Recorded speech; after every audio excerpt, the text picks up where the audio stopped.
Hi everyone, welcome back to my channel.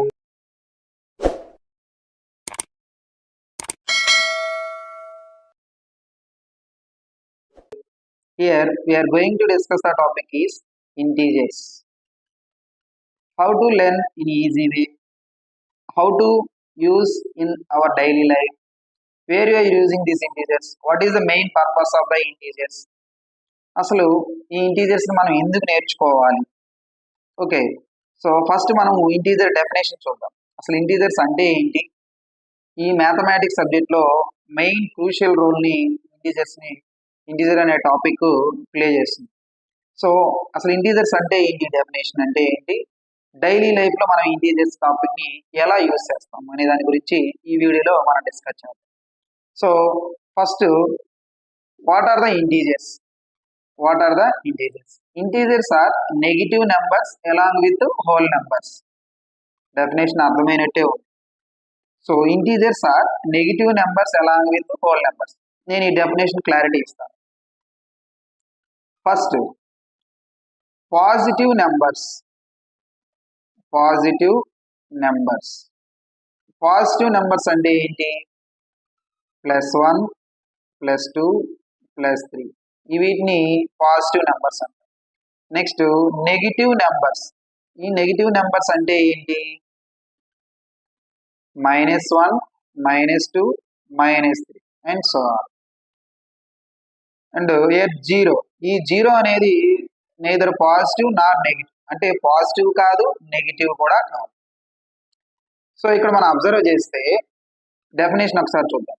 Integers are negative numbers along with whole numbers అన్నారు.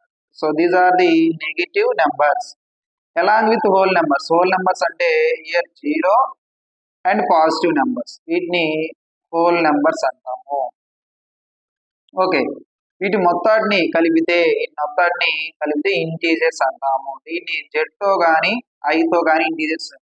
Z means జహలాన్ అంటాము, I means integer. So Z అనే letter కానీ I అనే లెటర్తో కానీ చూపిస్తాము. Okay, దీని integer definition. ఇప్పుడు ఈ ఇంటీజర్స్ మన డైలీ లైఫ్లో ఎలా యూజ్ చేస్తాం, అసలు ఎందుకు నేర్చుకోవాలి అనే దాని గురించి ఇప్పుడు డిస్కస్ చేద్దాం. సో ఫస్ట్ ఒక ఎగ్జాంపుల్ తీసుకుంటే, ఇక్కడ బ్యాంక్. మన డైలీ లైఫ్లో బ్యాంక్ వెళ్తూ ఉంటాం. ఎందుకు బ్యాంక్ వెళ్తాము? అమౌంట్ని డిపాజిట్ చేయడం కోసం కానీ, లేకపోతే అమౌంట్ని విత్డ్రా చేయడం, అంటే క్రెడిట్ చేయడం, డెబిట్ చేయడం కోసం వెళ్తాం. సో మనకి ఇక్కడ ఈ బ్యాంక్ ఎగ్జాంపుల్ తీసుకుంటే, ఈ బ్యాంక్లో మనకు ఒక సేవింగ్ అకౌంట్. ఈ సేవింగ్ అకౌంట్లో ఫస్ట్ బ్యాంక్ సేవింగ్ అకౌంట్ మనకి ఏముంది? జీరో. ఇనీషియల్గా అమౌంట్ ఎంత ఉంటుంది? జీరో. ఓకే, నెక్స్ట్ మనం నెక్స్ట్ డే అకౌంట్ ఓపెన్ చేసాం, నెక్స్ట్ డే వెళ్ళాము. సో మనం ఒక 500ని డిపాజిట్ చేసాం. డిపాజిట్ చేయడం అంటే ఏంటి? అంటే యాడ్ చేసాం, +500. నెక్స్ట్ డే వెళ్ళాము, ఒక 1000 రూపీస్ని యాడ్ చేసాం. నెక్స్ట్ డే వెళ్ళాం, ఒక 5000 రూపీస్ని యాడ్ చేసాం. Okay, so next next day మనకి కొంత అమౌంట్ అవసరమైనప్పుడు ఏం చేయాలి? మళ్ళీ బ్యాంక్కి వెళ్ళి మన అమౌంట్ని మనం ఏదైతే డిపాజిట్ చేసామో ఆ అమౌంట్ని విత్డ్రా చేసుకోవాలి. సో నెక్స్ట్ డే ఏం చేసాము? నేను ఒక 200ని నాకు అవసరమైంది, స్మాల్ అమౌంట్, ఒక 200ని విత్డ్రా చేసాను. విత్డ్రా చేయడం అంటే ఏంటి? తీసుకోవడం, అంటే నెగిటివ్ అవుతుంది. సో నేను నెక్స్ట్ డే వెళ్ళాను, ఇంకొక 1000 రూపీస్ అవసరమైంది. సో ఒక 1000 రూపీస్ని విత్డ్రా చేశాను. నెక్స్ట్ డే వెళ్ళాను, ఇంకొక 1000 రూపీస్ని విత్డ్రా చేశాను. ఇక్కడ మీరు ఏమి అబ్జర్వ్ చేశారు?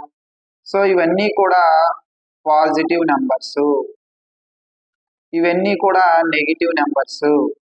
ఇది వచ్చేసరికి జీరో, అంటే ఇనీషియల్గా జీరో అమౌంట్.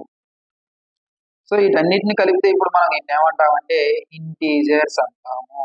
జెడ్ కానీ ఐ కానీ లెటర్ తోటి డినోట్ చేస్తాము. ఇది బెస్ట్ ఎగ్జాంపుల్. బ్యాంక్ ఎగ్జాంపుల్ అనేది best example.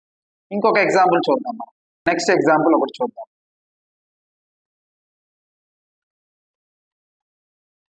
Elevator. So elevator or building floors. So ఎలివేటర్ని మనము షాపింగ్ మాల్స్లో ఎక్కువగా చూస్తుంటాం. ఈ ఎలివేటర్స్ పర్పస్ ఏంటి అంటే, మనము గ్రౌండ్ ఫ్లోర్ నుంచి మనము 5th ఫ్లోర్, సపోజ్ కొన్ని ఫ్లోర్స్ 5th ఫ్లోర్స్ ఉంటాయి, 10 ఫ్లోర్స్ కూడా ఉంటాయి. మనము ఆ ఫ్లోర్ లో మన పర్టికులర్ ఫ్లోర్ లో వెళ్ళడానికి ఎలివేటర్స్ మనకి బాగా యూజ్ అవుతుంది బిల్డింగ్ ఫ్లోర్స్. ఓకే, ఇప్పుడు ఎలివేటర్ గురించి మనం చిన్న ఎక్స్ప్లెనేషన్. అసలు ఈ ఇంటీజర్స్ ఎలివేటర్ కి ఎగ్జాంపుల్ కి ఎందుకు తీసుకున్నాము అంటే, ఫస్ట్ ఇనీషియల్ గా మనము ఒక 5 ఫ్లోర్ బిల్డింగ్ ఉందండి. 5 ఫ్లోర్ బిల్డింగ్ ఉంది. ఇనీషియల్ గా మనం ఎక్కడున్నాము? జీరో పొజిషన్ లో ఉన్నాం. ఎక్కడున్నాం? జీరో. ఇనీషియల్ గా గ్రౌండ్ ఫ్లోర్ లో ఉన్నాం. సో నెక్స్ట్ మనము ఎక్కడికి వెళ్ళాలి? మనము 5th ఫ్లోర్కి వెళ్ళాలి. అంటే ఏంటి? మనం ఫస్ట్ ఫ్లోర్ వెళ్తాము. అంటే ఫ్లోర్ వెళ్ళటం అంటే ఏంటి? యాడ్ చేసుకుంటూ వెళ్తాం. 2nd ఫ్లోర్ వెళ్తాము, 3rd ఫ్లోర్ వెళ్తాము, అలాగే 4th ఫ్లోర్ వెళ్తాము, అలాగే 5th ఫ్లోర్ కూడా వెళ్తాం. సో దిస్ ఈస్ ద మనం ఫైనల్ డెస్టినేషన్. 5th ఫ్లోర్కి వెళ్ళిపోయాం. సో మనకు సడన్ గా మనకు కావాల్సిన ఐటమ్ ఆ 5th ఫ్లోర్ లో లేదు, ఫస్ట్ ఫ్లోర్ లో ఉందని చెప్పారు అక్కడ. ఓకే, అప్పుడు మనం ఏం చేయాలి? ఇమీడియట్ గా మనము ఫస్ట్ ఫ్లోర్కి రావాలి. అంటే ఏంటి? ఆ ఎలివేటర్ అనేది 4th ఫ్లోర్ వస్తుంది, అలాగే 3rd ఫ్లోర్ వస్తుంది, అలాగే 2nd ఫ్లోర్ వస్తుంది, అలాగే ఫస్ట్ ఫ్లోర్ వస్తుంది. ఇక్కడ నేను మైనస్లు ఎందుకు పెట్టాము? డిక్రీజింగ్ పొజిషన్, అంటే తగ్గుకుంటూ వస్తాం. 3rd ఫ్లోర్ 4th ఫ్లోర్ వచ్చాం, 3rd ఫ్లోర్ వచ్చాం, 2nd ఫ్లోర్ వచ్చాం, ఫస్ట్ ఫ్లోర్ కూడా వచ్చాం. ఓకే, సో ఇక్కడ మీరు అబ్జర్వ్ చేస్తే ఇవన్నీ కూడా పాజిటివ్ నెంబర్స్, ఇవన్నీ కూడా నెగిటివ్ నెంబర్స్. మనం ఇనీషియల్ గా ఏ పొజిషన్ లో ఉన్నాం? జీరో పొజిషన్ లో. సో వీటన్నిటిని కలిపితే మనం వీటిని ఏమంటామంటే ఇంటీజర్స్. జెడ్ కానీ ఐతో కానీ డినోట్ చేస్తాము. సో ఇలా మనం ఇంటీజర్స్ ని ఈ డైలీ ఎగ్జాంపుల్ గా అప్లై చేయొచ్చు. ఓకే, అయితే సో ఇప్పుడు ఈ ఇంటీజర్స్ ని మనం ఇంటీజర్ నెంబర్ లైన్ మీద ఎలా చూపిస్తాము? ఇప్పుడు మనం ఇంటీజర్ లైన్ మీద చూపించాలి. సో ఒక ఇంటీజర్ లైన్ తీసుకుంటాం. సో సెంటర్ వాల్యూని 0గా తీసుకుంటాం. రైట్ సైడ్ వాల్యూస్ ని పాజిటివ్ వాల్యూస్ గా తీసుకుంటాము. అంటే 1, 2, 3, 4, 5 అండ్ సో ఆన్. అండ్ అలాగే లెఫ్ట్ సైడ్ ని నెగిటివ్ వాల్యూస్ గా తీసుకుంటాము. అంటే -1, -2, -3, -4 అండ్ సో ఆన్. ఇలా ఇంటీజర్ లైన్ ని దీన్ని ఇంటీజర్ లైన్ అంటాం. ఓకే, దీన్ని ఇంటీజర్ లైన్ అంటాము. ఓకే, సో ఇలా మనం ఇంటీజర్ లైన్ అంటే 0కి రైట్ సైడ్ లో ఉన్న వాటిని పాజిటివ్ వాల్యూస్ అని, 0కి లెఫ్ట్ సైడ్ లో ఉన్న వాటిని నెగిటివ్ వాల్యూస్ అని. సో దీన్ని ఇంటీజర్ లైన్ అని పిలుస్తాం.